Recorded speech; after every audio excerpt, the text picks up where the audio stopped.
Yeah, it was a great transition, moving Anthony to moving players, and that's what we are starting today. You can tackle all your NFL action with FanDuel, America's #1 sportsbook. It's not just football, though. You can also bet on Major League Baseball, the NBA, NHL, anything you want to bet on, you can find it on FanDuel. And right now, new customers can bet $5 and get $150 in bonus bets if that first $5 bet wins. The FanDuel Sportsbook app gives you everything you need to place live bets on the NFL all in one place. So when you get a hunch in the middle of the game, you can check out the latest stats, view live play-by-play, and so much more on the same page where you place your bets. Just visit FanDuel.com/UCSS to join today. Never waste a hunch. Make every moment more with FanDuel, an official sportsbook partner of the NFL. So last night, I don't know when the news first broke of the first trade, maybe between 6 and 7. 6:30. Something like, okay, yeah. The Guardians made what I thought was a shocking deal. I've been saying for a little time that Andres Gimenez's contract for the Guardians is not going to age well. But so then why is this shocking? It was shocking because I wasn't expecting him to be traded. There have been no rumors about this whatsoever. I'm not. Well, let's get into the details of the trade, then we'll dive into it. So there you go. So the Guardians made this trade. They've acquired Spencer Horwitz and outfielder Nick Mitchell from the Toronto Blue Jays in exchange for Andres Gimenez. A couple hours later, I had already gone to bed, so I didn't see it till the morning. And there had been a rumor, I think Ken Rosenthal had put out that he'd heard that Horwitz might only be with the Guardians for a minute. And that's exactly what happened. The Guardians then sent Horwitz to the Pirates for Luis L. Ortiz, because there's two Luis Ortizes in Major League Baseball. He is a Major League starting pitcher. He transitioned to the bullpen or to the rotation last year. And then two young minor leaguers, Josh Hartle and Michael Kennedy, from the Pirates. So there you go. So those are the two trades. Obviously, I got a lot to say about it, but let's start with you, Jason. What do you think about the? It's really one trade to me, one 3-team trade. Yeah, I think Jeff Passan blew their spot up early yesterday. I think that's why it came out the way that it did. I think this because the first part of it was a bit of a head scratcher. Yeah, just the way that it came. It was long and just how choppy it was. Yeah. I think that got out faster than they were expecting it to, which is why it turned out the way that it did. But anyway, I'm not at all surprised. I told you guys in October, what if it's Gimenez is the one that goes because of the contract and because he hasn't lived up to it from an offensive standpoint? Yeah. And obviously you saw Roku starting to figure things out a little bit in the postseason. Hopefully that continues because he's the shortstop now going forward. I think we all assumed Bazzana was going to be the second baseman. They would move Gimenez to short, and Roku will be up out of here. That is not the case. Roku is going to be the shortstop now, and now you fill second base until Bazzana is ready. You presume at this point Bazzana will be the everyday second baseman at some point here in the future. So they were getting off the Gimenez money before that contract aged poorly. That's why I'm not surprised at all. I hated the Horwitz return. I don't like Spencer Horwitz. I didn't understand that part. He's a first baseman with no power. He's shown little power to this point. He walks a lot. Okay, great. They've got 100 other guys in the system like that. Yeah. He's 27. And I thought, man, that's the best you can do. And so I like what they ended up getting for it better than the Horwitz piece. I don't understand what Pittsburgh's doing. Like, I totally get what Toronto's doing. They got a great glove first player who has shown an ability to hit. He's fallen off the last couple of years. I totally get it from Toronto's standpoint. I get Cleveland's end point. I don't know why Pittsburgh would give up even a number 3 starter for Spencer Horwitz, but I guess maybe there's a gem in there that I don't see. Yeah. Luis Ortiz is the piece everybody's going to talk about right now because I would imagine he's going to be in the opening day rotation at this point. I think Hartle could wind up being the piece down the road that winds up being the best piece in this, only because Hartle looks like exactly what the Guardians like. He's a soft-tossing command guy. He doesn't have a lot of velo, but he's got good command. There you see his numbers from his junior year at Wake. They're atrocious. He was phenomenal as a sophomore, and because he got hit hard his junior year, he dropped from a first-round pick to a third-round pick. The Guardians will get him in their lab. They'll feed him horse testicles and whatever else that they do. They'll add 3 or 4 miles an hour to his fastball. I think he sits at like 92 now. It wouldn't shock me at all if he's 96 by the time he makes it to the majors, presuming that he does. He's essentially not pitched to the minors yet. He pitched an inning and 2/3 in A ball. You're talking A ball. An A ball. Yeah, he's not going to be. But he's that not. He's not really an A ball guy. He's a college pitcher. Right, he's a college but he pitcher. Won't be in the big leagues for a minimum of 2 seasons, maybe 3. Oh, this is why I love it. This is why I love coming up here and getting some of this work. He's an A-ball. He's an A-ball guy. But he was just drafted last year. Okay. It's like Bazzana. Bazzana was an A-ball. He's not an A-ball player. Man. But it is at least 2 years before he's in the majors. I don't know that it is. Well, he was a junior at Wake Forest. I know that, but he struggled his last year in college. He did. He's got a lot to. You're probably not going to see him this year. You're probably not going to see him this year. I'll be best case scenario late 26, I think. So. Oh, I think earlier than that. You can see All earlier. Than we'll that. see. Depends how he progresses. And in terms of Ortiz, he's a guy who he's a middle to back end rotation guy, which they need at this point. They need somebody who's going to eat innings and get them through games. He dropped his changeup, picked up a cutter last year, dropped his arm slot about 9 degrees, I think, that's a significant drop. And by dropping his arm slot, it changed the shape of his slider. So he's very much a work in progress. Again, they'll get him in the lab. They'll change his pitch mix, I would imagine. Maybe tweak his arm slot again. But just the fact that he changed quite drastically as a pitcher last year. And there's a lot of team control there with him. And we'll see what they've got. Right now, I think at best he's a mid-rotation guy, mid to bottom-end rotation guy, 3-4-5 starter. And that's something they need. RG, let the Guardians have it. You're angry right now. Go ahead. Middle. So you made all these gymnastics for a middle to low-end starter. Logan Allen is a middle to no starter. McKenzie is a middle to low-end starter. You got a bunch of those guys right now. From my perspective, I look at it strictly, the Guardians are masters at this. They are. They should be making the most money. The front office should be making the most money in the history of the game. Because when the ownership tells them, all right, guys, this is a salary dump, you figure out how to sell it. They do a masterful job of moving around. You see all the moving parts in that? Halfway through it, we got confused as to what was even actually going on and who they got. And then this morning you woke up and was like, maybe it's the Guardians. They do a good job of keeping people, maybe these trades will turn out to be okay. So what I put in the chat was, so you meaning to tell me we didn't get nothing for Lindor. Because we moved the guy who turned out to be something defensively. Well, you got these guys now. We'll see what they end up So we traded. So that's the thing that I always get at. Yes, at this point, they got pummeled in that trade. Yes. They got destroyed in that trade. Which most teams do in that situation. He had a year left of control. Go look at what the Orioles got from Manny Machado. They got nothing. That's what I said. In that situation, most teams get When you get down to a year left of control, you lose the trade more times than not. If these Pirates guys they got, if one of them ends up being a superstar pitcher, then it's whatever. And by the way, you got how many years of Gimenez? What, 2, 3? 2? 3. You got 3 years of Gimenez. So here's for the layman and for the baseball fan that casually watches, this comes off as, okay, which team gets worse after they go to the ALCS? Well, the Yankees have gotten worse. Okay, but they obviously they got worse for a much better reason. It's that they weren't going to pay $750 million. Right. The Guardians got worse because they wouldn't play a couple pennies on a dollar. The Gimenez contract was bad, but think about it. Is that a bad contract for 90% of Major League Baseball? Jason would say no. I would say I still think it's not a great contract. I think it's a bad contract for Cleveland. I don't think it's a terrible contract for Major League Baseball. It depends if he the last 2 years, if that's what he is as a hitter, it's a bad contract, period. But nobody gets paid that kind of money to just be a good defensive player. I mean, not in 2024, but look where these salaries are headed. For me, this is a cost-cutting measure. This is strictly business. This is a return on investment. Yeah. You just signed Bieber, right? And we talked about, dang, how did the Guardians sign Bieber and he ain't going to be ready till August? And they gave him a bag of money? But you're not paying him much more than you did last year. He's making about what he made last year. All right, well, let me jump. What I'm saying is you've decreased salary elsewhere to keep the salary where it's at right now. To this point. This point. Yeah. And my point is, if Gimenez or Lindor or whoever it is, if you're watching the Guardians and you have a good player, at what point will you ever say, that guy is going to get signed long-term for the Guardians? It'll never happen when they again. give back 25 to 33% of their market value, which is what Jose Ramirez did. That's it. How you get them. Right. They'll never get that deal again. So if you like Bazana and he's good for 3 years, he's not signing. If you like Lindor, he's not signing. You got Bobby and Williams, Gavin Williams. If one of them plays or both of them are awesome, one of them is not signing here. Now, that's completely fair. It's completely frustrating if you're a fan.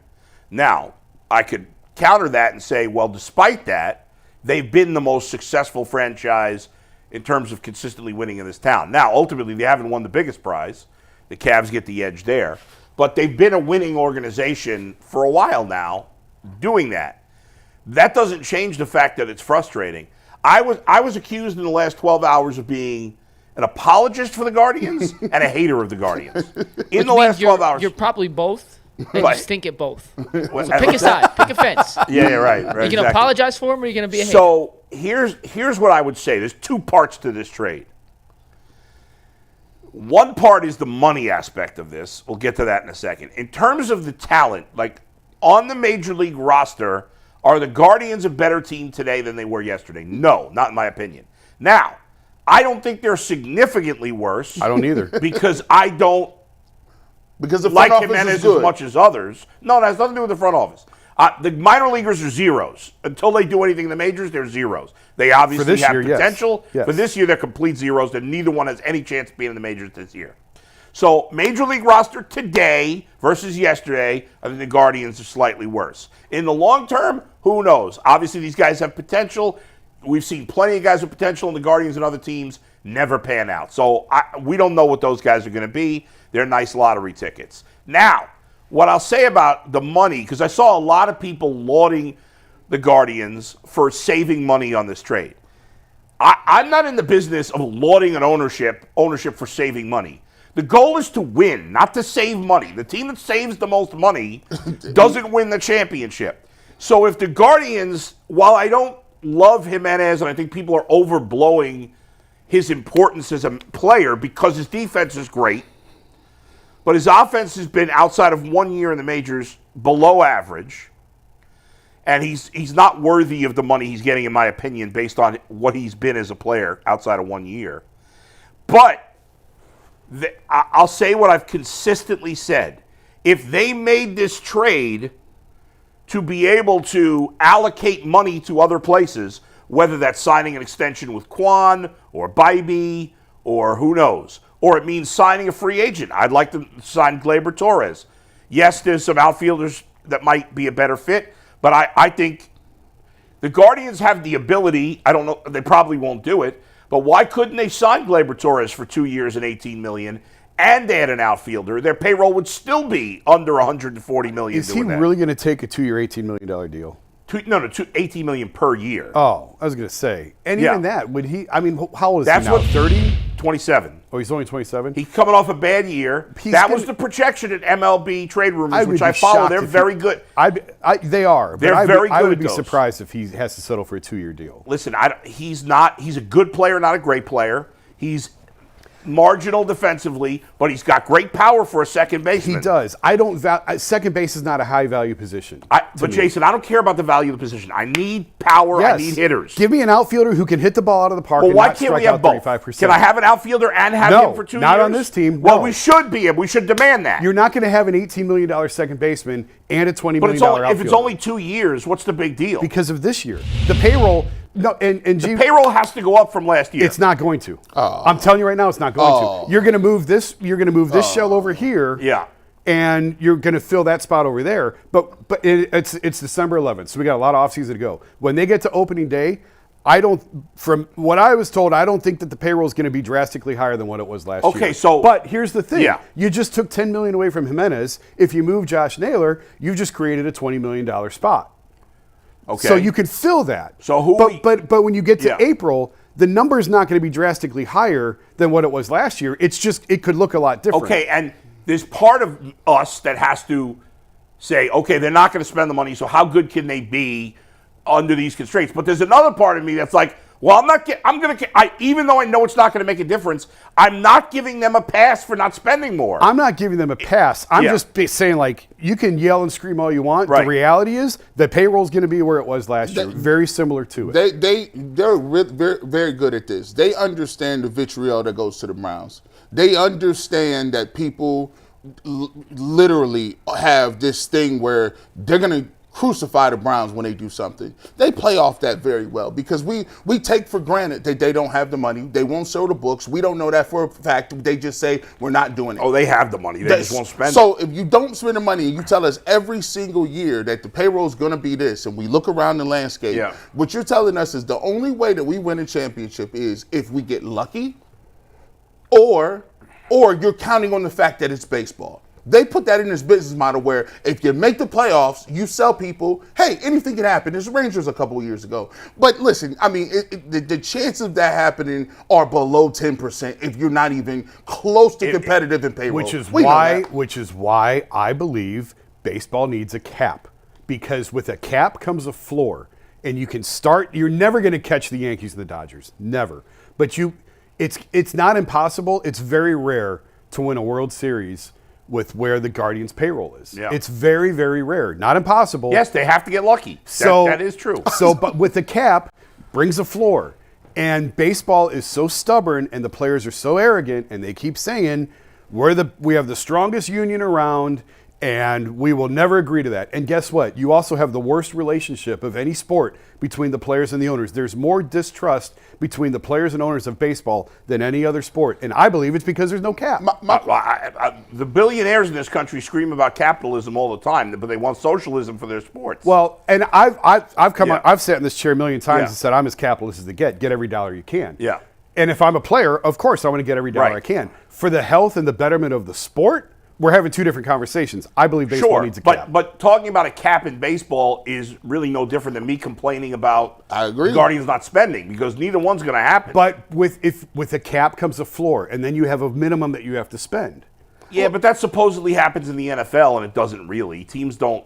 Well, here's the thing about the NFL. Green Bay and Kansas City can win a Super Bowl. Here's the thing about the NBA. Oklahoma City can win an NBA championship. Cleveland did win an NBA championship. True. Yeah. In baseball, Kansas City won a World Series. They did.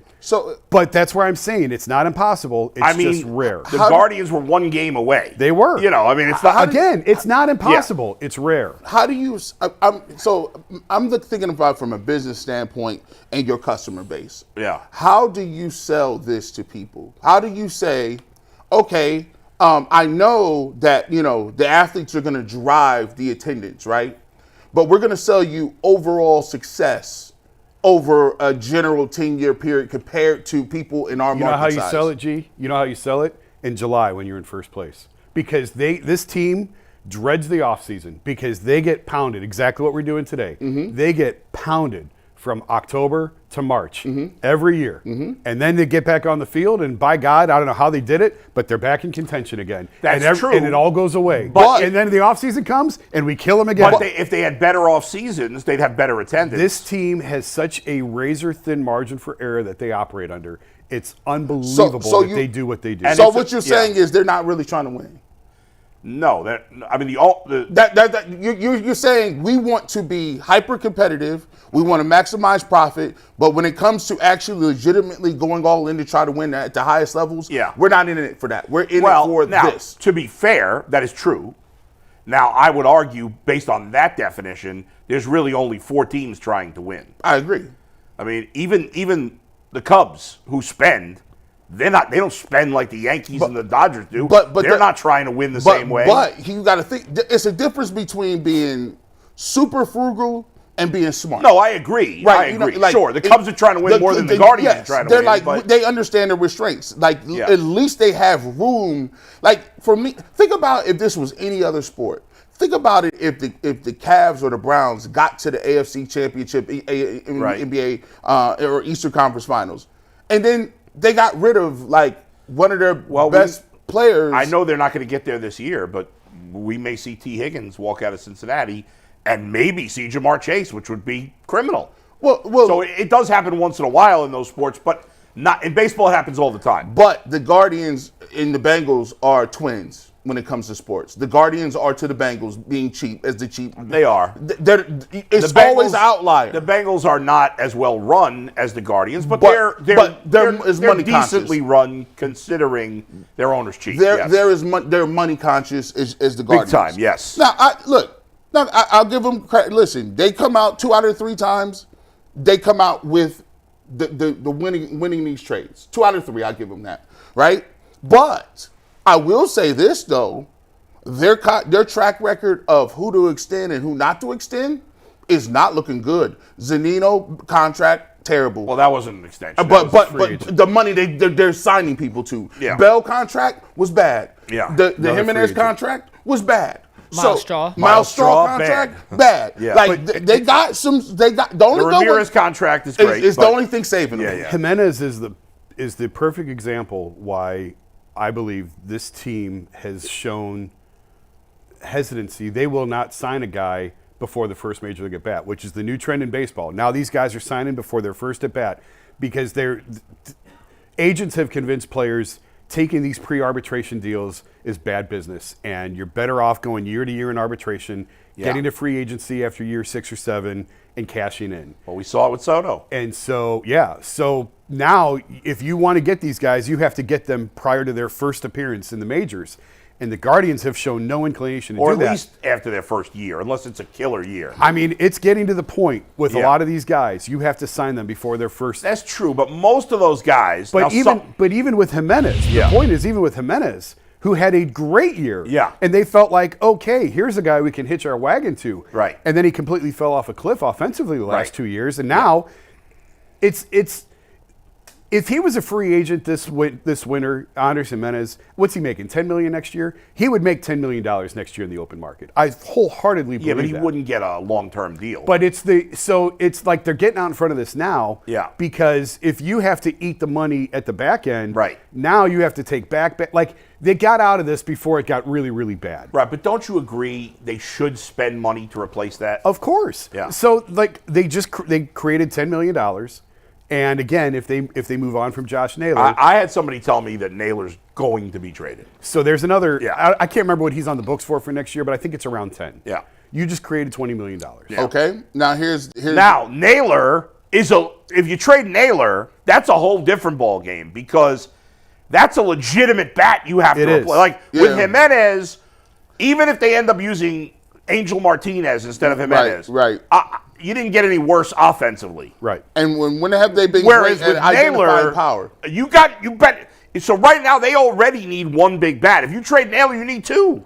I think they view. I want to hear Manzardo's one of those 2. I'm telling you, Manzardo's a half of a replacement to Naylor.